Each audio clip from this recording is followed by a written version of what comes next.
মানসিকা VoIP very interesting. VoIP নিয়ে প্রায় বলা হয় মাননীয় স্পিকার, এখানে যে ভিওআইপি করে শত শত কোটি টাকা, আমি আপনাকে বলছি কিভাবে যায়। 29টা আইজিডব্লিউ লাইসেন্স দেওয়া হচ্ছে মাননীয় speaker. Call rate is 3 cents, that means 2 টাকা 70 পয়সা, এবং প্রতি বছর দিতে হয় 8 কোটি টাকা আপনার বিটিআরসি কে। এই যে 3 সেন্টস মাননীয় স্পিকার, এর মধ্যে থেকে বিটিআরসি অর্ধেক নিয়ে যায়। যারা লাইসেন্স নিয়েছে তাদের বেশি হলে 30 পয়সা থাকে, কিন্তু 2টা কোম্পানির জন্য কেউ কাজ করতে পারছেন না। একটা হলো রাতুল, আমাদের মন্ত্রী নারুক সাহেবের মেয়ে চালান, আরেকটা হলো টুকু সাহেবের, যেটার নাম হলো ভিশন। এরা সরকারকে কোনো টাকা পয়সা দেয় না মাননীয় স্পিকার। আমার কথা না, বিদেশি কলে প্রতিদিন চুরি 17 কোটি টাকা। আমি আমার নানক সাহেবকে, আমার মন্ত্রী সাহেবকে বলতে চাই, আপনাকে সাভারে যখন আমি দেখেছিলাম যে আপনার রানা প্লাজার পাশে 3 দিন বসে আছেন, 3 দিন বসে না থেকে 3 দিনের কামাই যদি রাবা খাজানে দিয়ে দিতেন, তাহলে আলহামদুলিল্লাহ তাদের সব ঝামেলা চলে যেত মাননীয় স্পিকার। মাননীয় স্পিকার, পদ্মা সেতু, আসলে 6 মিনিট সময় বাকি আছে, আমি কি সময় বাড়াবে না? 6 মিনিট সময়। পদ্মা সেতু নিয়ে আমি এত কথা বলি। পদ্মা সেতু বাংলাদেশ ইতিহাসের সবচেয়ে বড় ন্যাশনাল ইন্টারন্যাশনাল এম্বারাসমেন্ট, এবং এটা শুধুমাত্র গভর্নমেন্টের ব্যর্থতার জন্য এটা ফেল হয়েছে মাননীয় স্পিকার। আমরা এখনো আশা করি সরকার যাতে পদ্মা সেতুটা ঠিক করে করতে পারে। আমি কিছু বেসিক পয়েন্টে যাচ্ছি, যেহেতু মাননীয় স্পিকার সময় অনেক অল্প, এত অল্প সময় কথা বলা যায় না।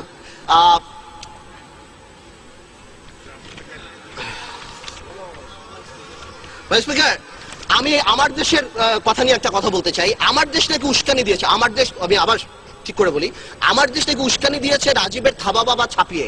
আমি একটা জিনিস জানতে চাই, আমাদের মন্ত্রী সাহেব সুরঞ্জন সেনগুপ্ত সাহেব যখন বললো সুবহানাল্লাহ সুবহানাল্লাহ বলে এরা ভেঙে যাবে, তখন কেমন লাগে? তখন এবার আজকে যে বাংলাদেশে যদি কালকে 1 লক্ষ লোকের একটা মিছিল বের হয় এই বিচারের জন্য, তাদেরকে দোষটা কার হবে? আমাদের মন্ত্রী সাহেবের হবে, না ওই 1 লক্ষ লোকের হবে? সুরঞ্জিত সাহেব গুপ্ত বাংলাদেশের ভেটারান পলিটিশিয়ান, আমি এখানে বসে আপনার মাধ্যমে বলতে চাই, ভেটারান পলিটিশিয়ান, গ্রেট পার্লামেন্টারিয়ান, সবসময় ওয়েস্টমিনিস্টারের কথা বলে। আমি একটু মনে করিয়ে দিতে চাই, ওয়েস্টমিনিস্টারে Edwina Currie, member of parliament South Derbyshire, Conservative party থেকে রিজাইন করেছিল, শুধুমাত্র ভুলে বলেছিল এই দিনগুলি খারাপ। কয়েকদিন আগে স্পিকার, কয়েকদিন আগে কংগ্রেস মন্ত্রী রাওয়ান কুমার, অনেকটা সিমিলার, রাওয়ান কুমার রেল মন্ত্রী, ভাতিজা টাকা সহ ধরা পড়েছে, এখানে কি পিএস না?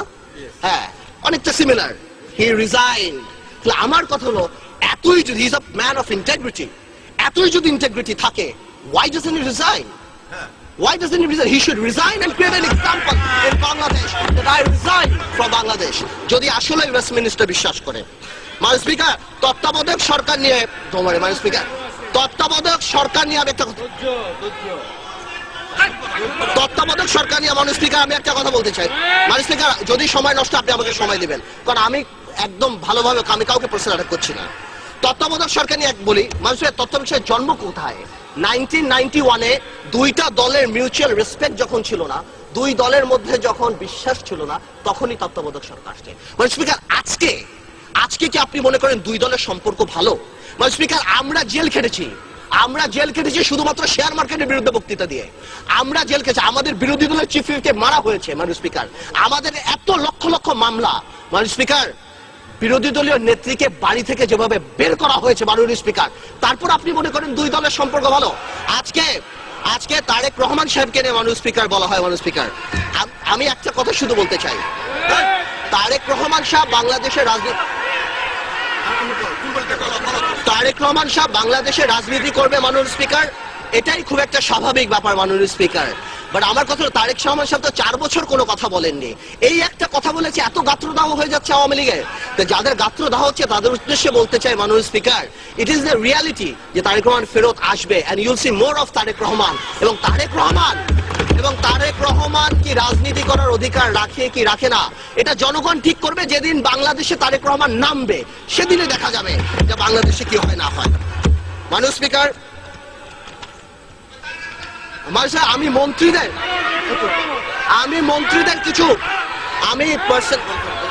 আমি পার্সোনালি মন্ত্রীদের কিছু ইমেজ ক্রাইসিস নিয়ে বলছি। আমাদের সময় মাননীয় স্পিকার 2 জন ফেমাস মন্ত্রী ছিল, একজন ছিল আল্লাহর মাল আল্লাহ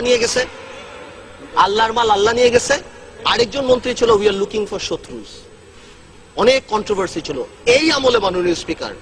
কালো বিড়াল ধাক্কা দিয়ে নাকি বিল্ডিং ফেলে দেওয়া যায় মাননীয় স্পিকার। আপনি কল্পনা করেন, একটা মন্ত্রী সাহেব যদি বলে ধাক্কা দিয়ে বিল্ডিং ফেলা যায়, তাহলে তার মেন্টাল ক্যাপাসিটির কি অবস্থা? তাহলে এই মন্ত্রণালয়টা কত রিচ।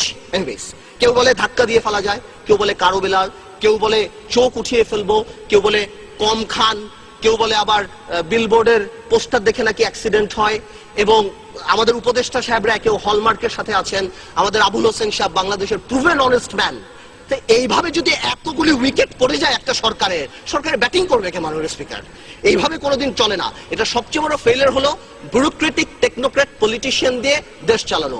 আজকে যারা তত্ত্বাবধায়ক সরকার কথা বলে, সরকার তরফ থেকে প্রায় কথা আসে যে তত্ত্বাবধায়ক সরকার দিলে আবার সেনাবাহিনী আসবে। মাননীয় স্পিকার, সেনাবাহিনীর প্রতি আমার কোনো উইকনেস নেই মাননীয় স্পিকার, কারণ সেনাবাহিনীর সময় আমি অনেক লস করেছি। আমার পিতা মারা গিয়েছে, আমি চিকিৎসা করাতে পারি নাই এই সেনাবাহিনীর জন্য। তবে আমি একটা কথা বলতে চাই, 111-এর সময় এই শেখ সেলিম সাহেবকে যেভাবে অত্যাচার করা হয়েছে, জলিল সাহেব মারা গিয়েছেন, আল্লাহ বেহেশত নসিব করুক, তাকে যে অত্যাচার করা হয়েছে, ওবায়দুল কাদের সাহেবকে যেভাবে অত্যাচার হয়েছে, মাননীয় স্পিকার একটা হাবিলদারে তো চাকরি যেতে দেখলাম না মাননীয় স্পিকার। এবং আরেকটা কথা হলো মাননীয় স্পিকার, এখানে সংসদ উপনেতা বলেছিলেন মাননীয় প্রধানমন্ত্রীকে নাকি 20 পানে হত্যার চেষ্টা করা হয়েছিল সেই সময়, কারোই তো চাকরি যেতে দেখলাম না মাননীয় স্পিকার। আমি আপনাকে একটা এটা সারা বাংলাদেশে জানার জন্য, ওই মঈন ফখরুদ্দিন সরকার যে আওয়ামী লীগের কত কাছের সরকার, সেটা আপনি বুঝবেন নোয়াখালী 3 আসনের রেজাল্ট দেখলে মাননীয় স্পিকার। সেখানে যেখানে বাংলাদেশ আওয়ামী লীগের জয় জয়কার, সেখানে নৌকা মার্কা মাত্র পেয়েছে 4098 ভোট মাননীয় স্পিকার। কেন জানেন? মঈনুদ্দিন আহমেদের ভাইকে এমপি বানানোর জন্য আসল লোককে নমিনেশন দেওয়া হয়।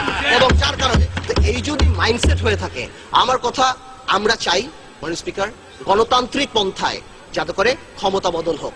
এই রাষ্ট্র কোনো কারণেই আজকে যখন উন্নয়নের উপর ভিত্তি করে আমরা ক্ষমতা পালা বদল হবে, সেই মুহূর্তে আমাদের ঠিক করা হচ্ছে কি মাননীয় স্পিকার, ঠিক করা হচ্ছে কে ইসলামিক কে নন ইসলামিক, মুক্তিযুদ্ধের পক্ষে মুক্তিযুদ্ধের বিপক্ষে, শাহবাগী অ্যান্টি শাহবাগী, Indian pro Indian anti Indian, secular non secular.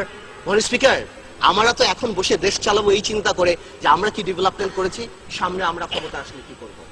আমরা যদি এইটাই না ঠিক করি মাননীয় স্পিকার, তাহলে তো আমরা বারবার 42 বছর আগেই পিছিয়ে চলে যাই মাননীয় স্পিকার। মাননীয় স্পিকার, আপনাকে আবার অভিনন্দন মাননীয় স্পিকার। না, অসুবিধা লাগবে না, আপনাকে আবার অভিনন্দন মাননীয় স্পিকার। আমি মনে করি আসলে অবশ্যই গণতন্ত্রে ভোটাধিকার অনেক বড় একটা ব্যাপার, কিন্তু